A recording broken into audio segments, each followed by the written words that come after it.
Salut tout simplement, c'est Cinéma. Bon bah nique sa mère, la caméra bug, désolé mais je peux pas faire autrement. Nous allons aujourd'hui parler de l'épisode 3 de Arcane. J'en peux plus de ce matériel de merde, vraiment c'est... Ah, comment vous voulez travailler dans ces conditions? On va donc parler de ce nouvel épisode de Arcane, enfin l'épisode 3 il me semble. Épisode assez touchant je trouve et très dramatique bien évidemment. Dernier épisode d'ailleurs où on verra pas mal de personnages. Bien évidemment, je vais spoiler comme un rat mort, mais bon, ça vous avez l'habitude. C'est le dernier épisode où on voit Vander, c'est le dernier épisode où on voit Milo, c'est le dernier épisode où on voit le mec dont j'oublie tout le temps le nom, c'est le dernier épisode où on voit quand même pas mal de monde. Et c'est aussi l'épisode de transition vers la seconde partie de la série, donc je vous l'avais dit, hein, la série est divisée en deux parties. Une première partie qui raconte les origines des personnages.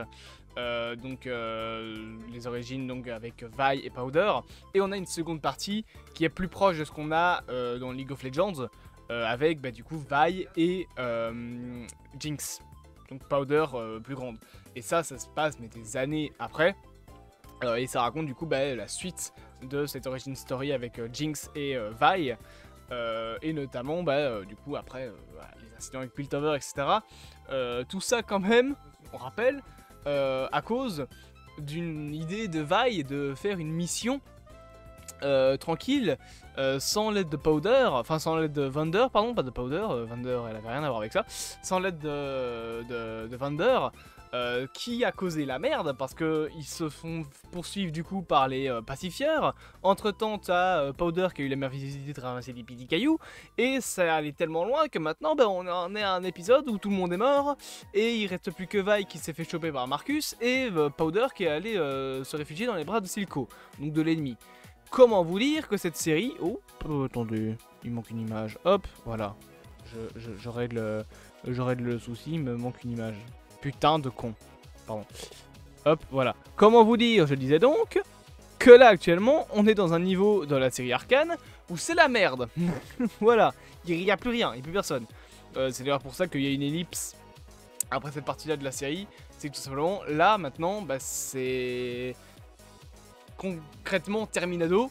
Powder n'est plus Powder, elle est devenue Jinx. Elle ne considère plus Vi comme sa sœur puisqu'elle pense que Vi l'a abandonnée. Alors on voit bien que Vi ne l'a pas réellement abandonnée, mais qu'elle s'est fait endormir par Marcus pour éviter d'aller voir Silco et donc de se faire tuer par Silco.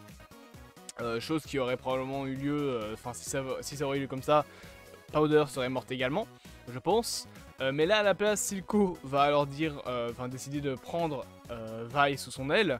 Et de l'autre côté, du coup, voilà, tu vas avoir Jace et Victor qui vont enfin pouvoir montrer que les expériences qu'ils font marchent. Et du coup, commencer à peut-être avoir enfin le conseil qui est derrière eux. Alors, ah, c'est bon, j'ai retrouvé mon image.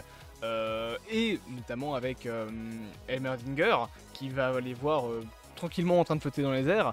Et de l'autre côté, je l'ai dit, il y a Vander qui va se faire choper par Silco, les enfants qui vont encore une fois enfreindre les règles et essayer d'aller les sauver, sauf que du coup ils vont tous y passer littéralement, et il ne restera plus que du coup Vi et Jinx, donc Powder. Concrètement, c'est un épisode, je trouve, très bon dans la narration. Alors encore une fois, je peux pas vous parler réellement de musique, de mise en scène. Je veux juste vous dire que deux petits points sur la musique et la mise en scène. La musique de fin de cette partie de la série, donc de la fin de cet épisode, est très cool, je trouve. Et deuxièmement, il y a une idée de mise en scène, c'est que la lumière est de moins en moins présente. Donc l'image est de plus en plus rétrécie au point qu'au bout d'un moment, tu n'as plus qu'un petit point de lumière sur ton écran et après ça devient générique parce que l'écran est devenu tout noir. Ça, c'est une idée de mise en scène qui est intéressante. Et bien exploité, mais à part ça, honnêtement, voilà, je vais pas plus m'éterniser que ça sur la mise en scène parce que c'est pas pour ça qu'on est là. Mais par contre, l'histoire, je trouve, est extrêmement touchante dans cet épisode. On t'a introduit plein de personnages et là, concrètement, tout le monde est mort. Et après, du coup, on va aller directement sur complètement autre chose dans l'épisode.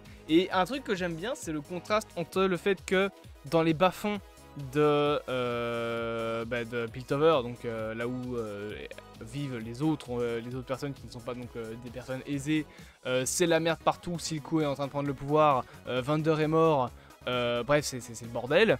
Et par contre, dans les hautes sphères de Piltover, tu vas avoir intimement lié à cette histoire techniquement, parce que Jace s'est fait virer de l'académie à cause de ce qu'ont fait les enfants dans l'épisode 1. Donc les enfants c'est Vi, Milo, Powder, etc. Mais à cause de ça, il va avoir l'aide de Victor, ce qui va faire qu'au final, il va permettre à Jace de montrer à Mazinger que son expérience fonctionne. Donc tout ça est intimement lié. Ça fait que d'un côté, à un même point, en fait l'explosion d'un bâtiment causé par Vi et ses amis a d'un côté causé la mort des amis de Vi et la séparation de Powder Vi, en plus de la mort de beaucoup d'autres personnes, notamment de... j'ai oublié son nom. Wagner. Merde, je sais plus. Oh putain, j'ai un trou de mémoire.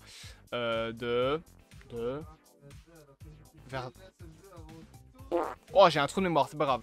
Mais donc, va causer la mort de pas mal de personnes. Et de l'autre côté, ça va avoir un tout autre embranchement en fait, puisque ça va créer la future carrière de Jace, qui, carrière également, va tout simplement créer les armes plus tard.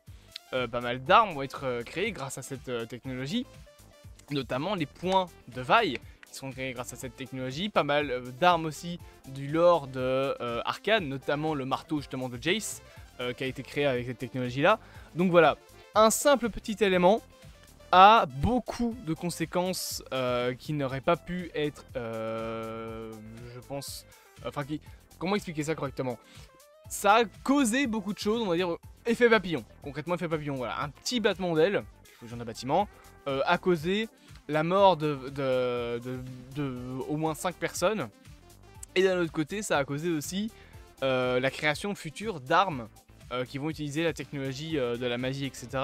Et après, il y aura bien évidemment toute une idée, je vais y arriver, toute une idée derrière concernant l'utilisation de cette technologie par Piltover, etc. Donc vraiment, c'est un épisode que j'aime beaucoup parce que c'est du coup un épisode qui transitionne vers une nouvelle version, vers une nouvelle partie de la série. Et c'est aussi un épisode, encore une fois, qui est très très très touchant. Alors bien évidemment, je pourrais parler de la colorimétrie pendant un quart d'heure, vous le savez, et je compte pas le faire. Juste tout ce que je peux vous dire, c'est que voilà, c'est très bon en termes de design graphique et en termes de car design également, même si je suis pas vraiment très fan du design de... j'ai beaucoup de mal avec le design de Powder. J'aime bien Jinx. Elle est où Jinx? Elle est là, Jinx. Jinx, j'aime bien, mais Powder, j'ai du mal. Je sais pas, il y a une drôle de forme sur son visage, je trouve. Et je trouve que son design fonctionne mieux quand elle est plus grande, voilà, simplement. C'est donc un petit peu les petits points que j'avais envie de vous partager concernant ce nouvel épisode de Arcane. Bien évidemment, n'hésitez pas à vous abonner, à partager, à liker et à commenter. Et on se dit à bientôt pour de prochaines aventures.